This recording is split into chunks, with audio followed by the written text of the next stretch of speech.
આપણે નવી રીતે ટમેટાનું શાક કરશું તો આ રીતે ટમેટા કટિંગ કરી નાખ્યા છે લાંબા. આ રીતે મરચાં 2 કટિંગ કર્યા છે લાંબા. આ રીતે લીલું લસણ કટિંગ કર્યું છે. આદું ખમણી નાખ્યું છે. અડધું ફાડું લીંબુ લીધું છે. સેવ ખાંડી નાખી છે. આ બધા મસાલા જોશે. રાઈ નાખી દીધી છે વઘાર માટે. જીરું નાખ્યું છે વઘાર માટે. હિંગ નાખશું.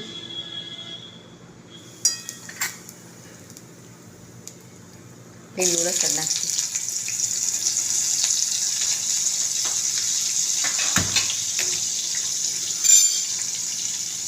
લીલા મરચાં નાખશું કટિંગ કરેલા. હળદર નાખશું. સ્વાદ પ્રમાણે મીઠું નાખશું.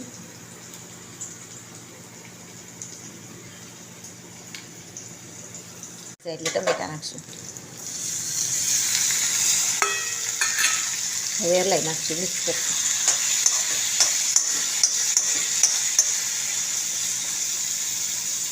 એક મિનિટ હળવા દઈશું. થોડી ખાંડ નાખશું.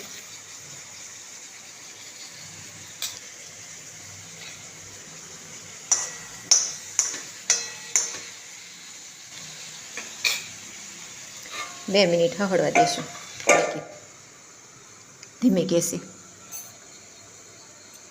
મહાલક્ષ્મી ગરમ મસાલો નાખશું સ્વાદ હાટું.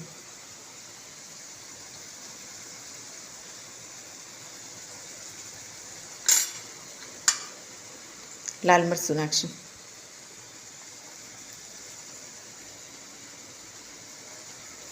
સો થાય એટલે થોડું પાણી નાખશું.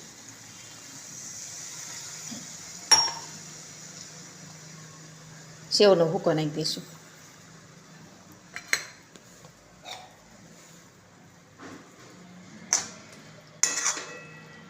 હવે 5 મિનિટ સડવા દેવાનું, પછી થઈ જશે રેડી. શાક સડી ગયું છે તો એમાં લીંબુ નાખશું થોડું.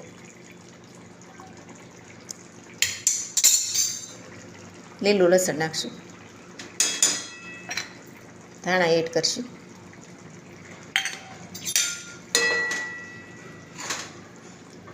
હવે રેડી છે આપણું શાક.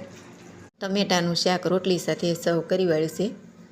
શાક છે, રોટલી છે, મૂળો છે, સાસ છે, લીલા ધાણા ને લીલા લસણ ને મરચાં ને આદું એ ચટણી બનાવેલી છે. રેડી છે આપણી ડીશ. આ શાક ટમેટાનો ખૂબ સરસ લાગે છે ટેસ્ટમાં.